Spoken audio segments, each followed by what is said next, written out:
You're listening to the TGS Podcast with me, the Gabriel Sin. Coming up on this podcast, there'll be a little bit of an intro, we'll be talking about the Cuphead controversy, and we'll be just having a general chit chat about a few other bits and pieces as well.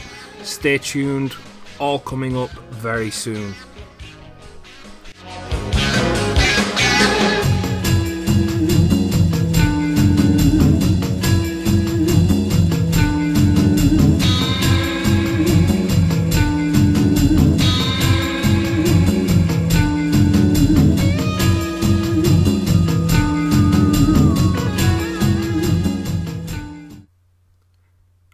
Hello and welcome to the TGS Podcast with your host, the Gabriel Sin. This is the pilot episode, the very first episode, and maybe the very last episode of the TGS Podcast. We'll see how things go.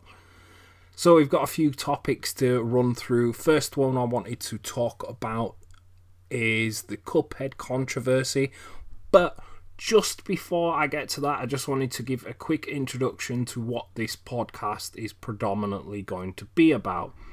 This is predominantly going to be about gaming, movies, and more. More is kind of a question mark area. It could cover anything outside of gaming and movies. Anything else I want to really talk about. If it starts to go well, then I may consider getting a friend involved in this as a guest as well. I may even consider doing it as a video podcast in the future. Really does depend on your sort of thoughts on it. If you enjoy it, then that will definitely encourage me to go one step further with it, should I say, in the future. So yeah, that's the introduction out of the way. Let's get into the first topic of this podcast, and that is the so-called Cuphead controversy, which basically was about a tutorial video that was put out at Gamescom, and basically the guy who was playing it was awful at the game, and it brought up the topic of, do you have to be actually good at video games to review them? And it's an interesting topic, really, because I genuinely don't believe that is the case. I think you have to be competent, you have to be able to play the game, but to expect everybody to be a master at every single video game is not really the point, really. And especially if you're a sort of mega fan of one particular genre of gaming, you probably won't like another genre. So like, for example, if you're massive into RPGs and you review a football game, you're probably not going to talk very well about it. But if it was an RPG, you'd probably hype it up and have all this background knowledge and everything and be able to give a more balanced review. Me, myself, I'm kind of in the middle when it comes to doing sort of game reviews. I don't really call them game reviews on my channel, I call them my thoughts. So it's a little bit more of my sort of first impression after finishing the game or playing through the game. And yeah, it's a little bit more instant reaction rather than just a full-blown standard review going through design, game, get all the gameplay elements, the bad points, the good points and everything like that. It is a review in a sense, but it's my own way of doing a review, which I feel is, for me, gets over my thoughts about the game better than just calling it a plain out review and doing a certain format every single time. But yeah, if, say for example, I was to cover a game that I don't normally play, like a particular genre, I'm not going to start trying to pretend like I know tons about that particular genre. Like, for example, for me, I don't play a lot of RPG type games. So I'm not going to fill my video with all these RPG buzzwords and everything like that, because it's not something I really know a lot about. I would just stick to the core of the game, some of the features, the good points, the bad points, that sort of thing. The basic review style, I suppose you could call it. But as it comes to, like, if a game is particularly difficult, so like Dark Souls, for example, has a reputation for being particularly difficult, I wouldn't mind if the person said, oh, I'm not particularly good at this game, but it, like any game, with practice, you get used to it, then that's fine. I mean, again, like I said before, I'm not expecting everybody to be perfect at a video game. And a review is just one man's opinion anyway, so I wouldn't necessarily take one person's opinion over another person's opinion of a review. Like, whenever I look at video games that I'm considering buying, I will maybe look at some reviews, but I will look at multiple reviews. I won't just look at one and be like, yeah, that's fine, that sounds great to me. I'll get different perspectives on it. I think that's what's great about reviewing, is the fact that you can get so many different opinions on the same game or the same movie or anything, really. So yeah, you don't have to be perfect at a video game to review it. You just have to be able to be competent and be able to understand how to play it rather than being a master at it. So yeah, that's that bit out of the way. Next up, I wanted to talk about the last game I played and the last movie I watched. This may be sort of an occasional little feature in the podcast. Really just depend if I've played something since I've said this, or if I watched a movie since I've done this. So the last game I actually played is Tearaway Unfolded on the PS4. I believe I'm almost at the end of it, but I'm really struggling to decide whether I like it or not. It's really a difficult one to judge because it's clearly aimed at a younger audience. It's got a 7 rating, but at the same time, there's not really a lot to it, and I'm really struggling to whether I'm going to be doing a video and being overly critical on how simple it is, or on the other scale also praising its graphical style, which I think looks great. I will admit that is a fantastic looking game. But yeah, it's kind of aimed at a much younger audience than myself, and part of me wants to criticise it, but then part of me thinks, well, no, not every game is going to be tailored to an adult. It's not always going to be like that. So yeah, I'm yet to finish it, but if I do decide to do a video on it, I'll probably be trying to be as fair as possible, shall I say, when I do my review / my thoughts on it. Last movie I watched, at the time of filming this, it was yesterday, and that was Silence of the Lambs, a classic movie that a lot of people hold with high regard. And while I do think it's a good movie, I honestly don't think it's quite as good as people remember it. And part of it has to do with Hannibal Lecter. I don't actually think Hannibal Lecter comes across that great in this film.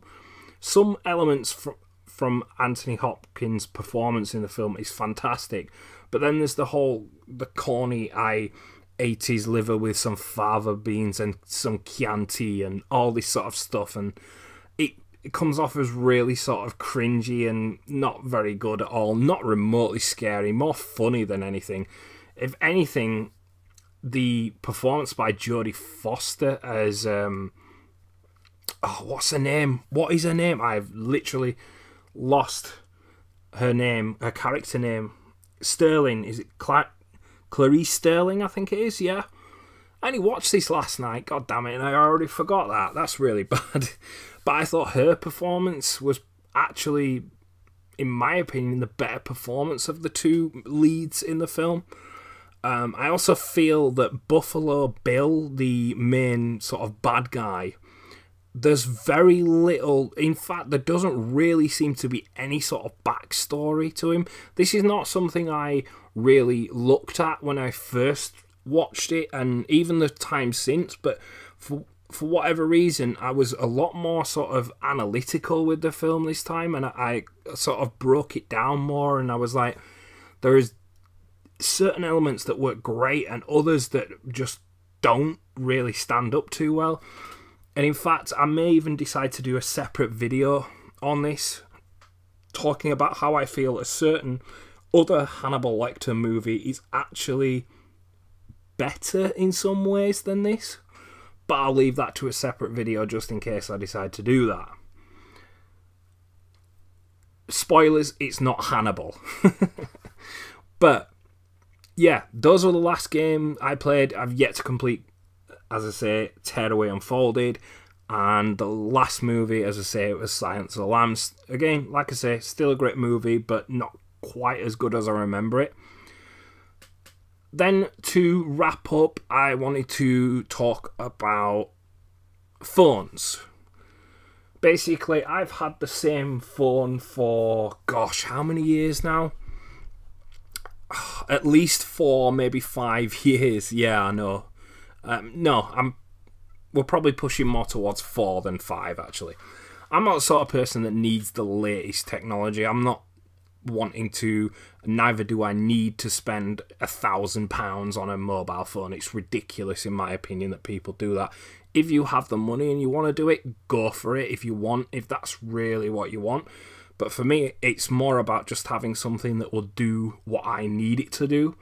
Now, the phone I've got at the moment, as I said, I've had for a number of years, and that is the HTC M7. Fantastic phone when it came out. I think it was like 2013 or 2012. Great phone when it came out. I believe I got it about 6 months or so after it came out, and I got it for a great price back then. I got it for less than or just around £200, I think it was, which was a great deal. And I'm not the sort of person that really wants to spend a huge amount of money on a mobile phone. Like I say, I'm never going to spend £1,000 on a phone unless I win the lottery or something like that. It's just not going to happen.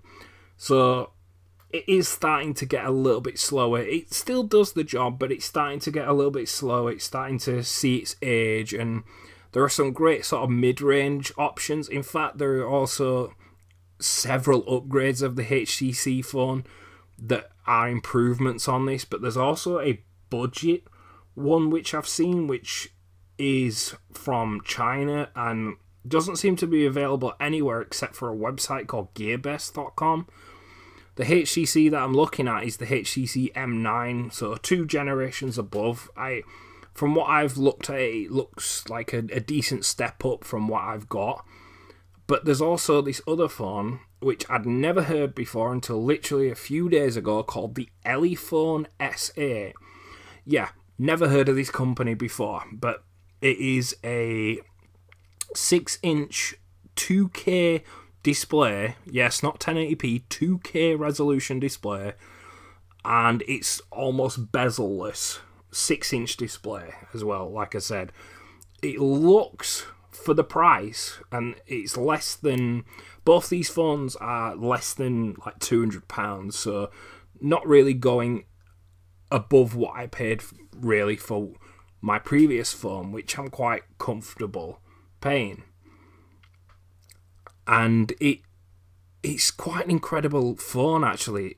I can't believe that they've managed to do as much as they've done with this Elephone SA. I'll leave a link to GearBest's website and you can have a look at it. In fact, Elephone's website, I'll leave a link to their website because I'm sure they'll have all the specs and details on there. For what you're getting, it's an impressive phone. And like I say, I don't need the latest sort of phone. And both of those, should I say, seem like a huge step up. So yeah, umming and ahhing about a possible phone, maybe to get before Christmas, maybe around Christmas, and those are the two that I'm currently sort of looking at. I may even consider something like a Samsung, like Galaxy S6 or something like that, around that range. Again, not the latest ones. I don't need the latest ones. I'm not a professional photographer who's wanting the best possible camera on a phone or anything like that. Anything that would be a step up from what I've currently got would be greatly appreciated. So if you've got any ideas, then feel free to leave them in the comments below on this podcast. And that is pretty much going to wrap up the first podcast. It's a little bit shorter than most other podcasts, but it is the pilot episode. I may have more topics for the future. In fact, also, before I go, if you've got any questions for me, whether it be gaming, movie related or not, I'll do my best to answer them. And yeah, we'll possibly get featured in the next podcast, depending on how people like this podcast. So yeah, please feel free to leave your feedback on the podcast below. I would really appreciate some genuine feedback, and if you enjoyed it, of course, please thumbs up, and hopefully I will speak to you soon. This has been your host, The Gabriel Sin. Thank you very much for listening, and I will catch you next time.